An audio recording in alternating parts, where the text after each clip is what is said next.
Over 10 years after the first human invasion on Pandora, chief of the Omaticaya clan Jake lives happily at peace with his wife Neytiri and their kids.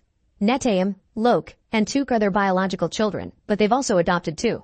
There's Kiri, who was born from Grace's comatose avatar, and Spider, a human boy. Spider had been born on the human military base during the invasion and cryostasis hadn't been an option for a baby, so he couldn't be taken back to Earth with the others. Because he was raised by Jake and his family, Spider considers himself more Na'vi than human, but Neytiri is still wary of him because he's the son of the enemy. One evening, the family looks up to the sky and is devastated to discover that humans are returning to their planet, destroying everything on their path as if they hadn't learned their lesson. 1 year later, in one of the many human spaceships that are orbiting the planet, the army is transforming their soldiers' minds into newly hatched avatar bodies. One of them doesn't take his awakening well until he's explained what's going on. It's Colonel Quaritch, who died during the first invasion. New Quaritch watches a tape left by himself explaining they copied his memories into the system so he could be cloned after death, and now his mission is to get revenge on Jake for defeating them last time. Meanwhile, Jake and his clan warriors have organized a guerrilla operation to keep the humans from going far with their plans, mostly by attacking their supply lines. Most of them use traditional weapons and ride on mountain banshees, but as a former human, Jake still likes to take guns for his personal use and has adapted human communicators to be used among his family. During another very successful raid against the humans, Lok gets too cocky and disobeys Netayam, jumping into battle to help his dad in order to prove himself. Netayam goes after him, and this reckless action causes both kids to end up under fire when a human ship fights back. Lok jumps out of way just in time, but Netayam gets hurt and Jake has to rescue him from a pile of debris. When they return home, Jake scolds his sons for their actions and grounds them. Neytiri tries to remind her husband not to be so hard on them because they're kids, but Jake he's afraid of losing them, so he needs to be strict to keep them safe. Sometime later, the siblings go visit Max, one of the few human scientists that betrayed the military and joined the Pandora defense team. He and his buddies have a small lab where they keep Grace's comatose body, and Kiri likes visiting her. She also likes to watch her video logs of when she was still in a human body. Kiri's siblings tease her for not knowing who her dad is, but Spider thinks maybe not knowing is for the best, because he hates the fact he's a spawn of the enemy. In the meantime, Quaritch and his team of avatars land on the new human base in Pandora, where they learn that, thanks to their new advances in technology, humans are settling down at triple the speed compared to a decade ago. Once they get properly armed, the team goes to explore the forest, where they find machine parts left from the last invasion, and Quaritch is shocked to see the reminders of his previous body. At the same time, all of Jake's kids except for Netayam are in the area having some fun, but they immediately hide behind the plants when they see the enemy arrive. Lok lets his father know through the communicator and receives orders to leave quietly, but as soon as the siblings try to move, they're ambushed by Quaritch and his team. Quaritch immediately can tell these are Jake's kids because their fingers mark them as half-breed, but the biggest surprise is to see Spider, who turns out to be Quaritch's son. Since Quaritch and his team now have to wait to be picked up, this gives Jake and Neytiri the chance to approach them in the darkness after telling Netayam not to interfere. Neytiri makes an animal-like sound to alert the children of her presence before she and Jake begin killing soldiers from the shadows, and the kids know to immediately bite their captors and run away. Quaritch recognizes Neytiri's arrows and taunts her to get her location, but Netayam decides to join the fight just in time to save his mother. At that moment, a human ship arrives to pick up Quaritch's team, so Neytiri concentrates on reuniting with her children, not even thinking about finding Spider as well. This allows Quaritch to take the boy with him when he escapes. At the human base, Spider is put on an interrogation machine, but he withstands the pain and doesn't say a word. Quaritch tries the gentle approach instead, telling the kid he may have Quaritch's memories but he's a different person that would love to bond with his son, effectively convincing Spider he may not be that bad after all. When the family returns home, Jake tells Neytiri they should go away. Neytiri refuses to leave her people behind, but Jake explains Quaritch wants specifically them, so it'll be safer for the clan without their presence. After Jake chooses a successor, the clan goes through the traditional ritual to pass off the chief mantle, and the family gets to leave for the Meat-Kaina coast. Here, the local clans have adapted to the aquatic habitat and can stay longer underwater without breathing. When the family arrives, Chief Tanoari and his wife Ronal are wary of them because of their human blood and the possibility of the war following them here, but Jake swears they weren't followed, and since tradition demands shelter to be given to anyone in need, the family gets to stay.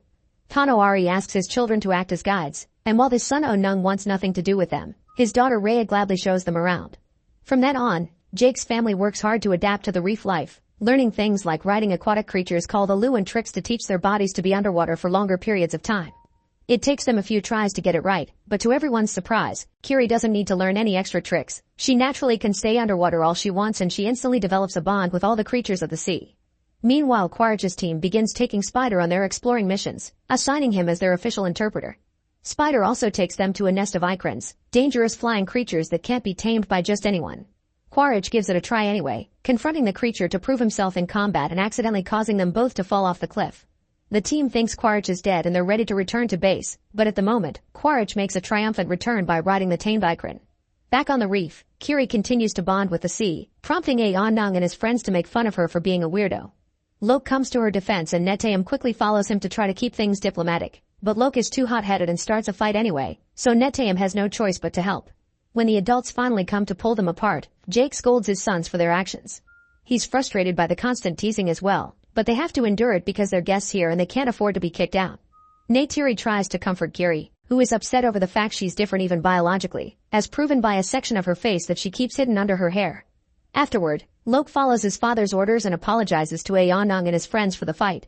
Aonung accepts the apology and takes Lok to a special remote area to teach him how to fish underwater. But while Lok is concentrating on his prey, Aonung and his friends leave because this had been a prank all along. Now Lok's stranded and has to figure out how to come back, but his thoughts are suddenly interrupted when he's hit by a giant sea predator. Lok quickly goes underwater to swim away and hide under the coral, but soon he begins running out of air and has to come out. The predator comes after him as soon as it sees him, but suddenly, a bigger whale-like creature called a tulkun shows up to defeat the predator right as Lok passes out. Seconds later, Lok wakes up on top of the tulkun, who has saved him from drowning. Lok befriends the tulkun and as thanks for the help, he removes a harpoon from its fin left by human whalers. Then the tulkun guides Lok back to the village, although it leaves before it can be seen. Lok reunites with his family and Tanawari tries to apologize for his son, but Lok lies and says it was all his idea. This gets him scolded by Jake again, who calls him the shame of the family. Afterward, Aonung wonders why Lok lied for him, and Lok explains he knows how much it hurts to disappoint your dad. The next day, Lok tells everyone about his adventure, and the locals realize that Lok met Payakan, a tulkun that went rogue. Everyone thinks it's a killer, and they won't listen to Lok when he says Payakan's actually nice. A few hours later, Lok goes looking for Payakan and asks why it was made an outcast by its own family, but Payakan refuses to explain. While they swim together as friends, Rhea takes Kiri to their clan's Tree of Souls in order to connect her mind to it and meet Grace's spirit. After a warm hug, Kiri asks why she's different and who her father is, but before Grace can answer, the connection is lost because Kiri suddenly has a seizure. Her siblings take her back to the village and Jake calls Max so his team can take a look at her, but then one that brings her back to consciousness is Ronald thanks to the use of a traditional medicinal ritual. Max and his doctor friend explain to Jake that Kiri had an epileptic attack and she shouldn't connect to the tree ever again. Since Max used his own ship to reach Jake, the signal was picked up by the human base. They lost it when the ship went further into the sea, and to find it again they'll need someone that knows the area and can help them visit hundreds of islands. Quaritch takes his team to negotiate with a whaler ship, and when the whalers refuse to help, Quaritch forces them to collaborate by threatening them with death. While a pod of tulkuns makes their annual visit to Tanawari's village, Quaritch and his men reach the first island and capture the locals to demand information on Jake. Spider finally gets to see how ruthless Quaritch is when interrogation turns violent and the boy has to stop his father from killing everyone just because they don't know anything. Unfortunately, Quaritch still orders his men to burn all the houses. The news of Quaritch arriving at the island soon reaches Tanawari, who warns Jake he's being chased after all. Neytiri wants to go after Quaritch to end things once and for all, but Jake asks her to be patient and make a proper plan. In the meantime, Lok goes to visit Payakan while his friends watch from the shadows to see if he's telling the truth. Lok wants to know why Payakan is an outcast, so the creature opens its mouth and Lok swims inside to connect his mind to Payakan's. This allows him to see the whole story. It turns out Payakan's mother was attacked by whalers and Payakan fought back to defend her, but its pod still kicked Payakan out because they're supposed to be a peaceful species and violence went against their beliefs. When the kids return to the village, Tanawari and Ronald furiously scold them for disrespecting Tulkun's culture. At the end of the day, only Rhea supports Lok and expresses how proud she is of him. Sometime later, Quaritch realizes that violence won't make the villagers speak, so he agrees to help the whalers hunt the Tulkuns, knowing that killing the creatures the locals consider their brothers will draw Jake out of hiding. Now Spider has to watch and discuss how the whalers send up ships to kill the Tulkuns with specialized weapons that can track the creatures' noises. To make matters worse, the only reason they hunt Tulkuns is to extract their brain enzymes in order to use them in anti-aging remedies, and the rest of the creature is wasted. The whalers throw the bodies back into the ocean and when the villagers find them, they immediately blame Jake and his family for it. They want to go out and fight back, but Jake presents them the tracker he found on a Tulkun fin and explains as a trap, so for now, they need to stay put and simply tell the Tulkun to swim away for safety. Lok realizes that nobody will warn Payakan because it's an outcast and he goes to do it himself, ignoring the warnings from his brother. Netayam takes his sisters, Aonung and Rhea with him to follow Lok, and they find him trying to remove a tracker from Payakan's fin. The group jumps in to help, but it's too late. The tracker has already sent their location to the whaler ship and it's coming for them. The siblings use their communicators to tell Jake of the incoming danger, and Jake alerts the whole village, who immediately grabs their weapons and jumps on their illest to join the fight. The kids manage to remove the tracker and swim away with it to get the attention off Payakan, but this is exactly what Quaritch wanted and he sends his men after them. A rather long chase begins underwater, and since the kids need to stop to breathe, it gives time for the humans to catch up to Lok, Took, and Rhea, and they capture them with a net. As soon as Spider sees his siblings being brought abroad, he tries to fight to rescue them, but he's quickly overpowered by the humans and sent back inside while the kids are to tie the railing. At that moment, Jake and the rest of the villagers show up, but they quickly stop themselves from attacking when they realize their kids are hostages. Quaritch takes Lok's communicator and asks Jake to come alone if he doesn't want to lose his kids, but as Jake begins to come closer, suddenly Payakan shows up and jumps over the ship to land on top of it, destroying it with its fins and tail. It also keeps pushing away the soldiers because the bullets do nothing to it. Now the humans are distracted away from the kids, Jake calls the others to attack the ship, and the whalers turn around their boats to attack Payakan with harpoons, causing it to return to the water. A fierce battle begins between Na'vi and humans, and the Na'vi quickly gain an advantage thanks to their creatures being able to move faster in the sky and hide underwater. Kiri uses her bond with the sea life to send the plants after the submarines, and when the main ship begins catching fire after a boat crashes against it, Spider takes advantage of his position inside to activate the fans and spread the fire all over the vessel. He also begins to destroy the control panel. The ship eventually comes to a stop and begins filling with water. Meanwhile, Jake is going one-on-one against Quaritch. At first they use their weapons, but Jake runs out of bullets and sends his Ikran to attack Quaritch's, which causes both of them to fall into the sea. The whalers go after Payakan, shooting a harpoon with a steel rope at its end, but Payakan does another jump and uses that same rope to destroy the boat. At the main ship, Netayam finally manages to come aboard and free his people. The girls jump into the water but Lok wants to rescue Spider, so Netayam has to stay to help his brother. At that moment, one of the soldiers captures Kiri and brings her to the ship to tie her up as well. Thus Took convinces Rhea to return to rescue her. As soon as they reach the ship though, Quaritch shows up, pushes Rhea back into the water, and captures Took as well. The humans are already leaving the sinking ship, meaning it's easy for Lok and Netayam to sneak around and attack them by surprise. As soon as Spider sees them he joins the fight and reunites with his brothers, but soon they have to run because more soldiers show up, opening fire on them. Netayam makes his brothers jump into the water while he holds the soldiers back with his own weapon. This allows for Rhea to show up in her Alu and offer a ride. They wait for Netayam to join them, but when their brother finally jumps into the water too, it's revealed that he got wounded by a bullet. The group immediately takes him to a small island so Jake and Neytiri can look at him, but unfortunately, Netayam dies in their arms. At that moment, Quaritch contacts Jake to tell him he has his daughters and once again asks him to come alone. Jake sends Neytiri away on her Banshee as backup, then returns to the ship with Spider as his guide.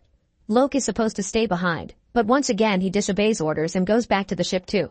The soldiers are in position waiting for Jake at the front, but Spider shows Jake how to sneak inside unseen, giving him the chance to throw a grenade and start a fire. Chaos and confusion follow the explosion, and this is used by Jake and Neytiri to jump in and begin killing soldiers all over the place. Neytiri is in berserker mode because of her grief, and it makes Spider too scared to approach her since he looks like the enemy. Jake manages to reach Took and free her, but Kiri is missing. It turns out Quaritch saw him coming and grabbed Kiri to use as a hostage. This makes Jake drop his weapons and Spider come out of hiding to beg for Kiri's life, prompting Neytiri to jump in as well to grab Spider as her own hostage. She wants to trade a child for a child, and when Quaritch at first says he doesn't care, Neytiri hurts Spider to prove she means it, causing Quaritch to release Kiri to save his son. Neytiri immediately takes all her children to the water to escape, but Jake decides to stay behind to fight Quaritch, otherwise he will return with backup. While the men get into a fierce hand-to-hand battle, the sinking ship goes so deep that it begins turning around and traps Jake, Quaritch, Neytiri, and Took inside. Kiri and Spider manage to stay out, and when Lok shows up looking for his family, the three of them split to cover more ground.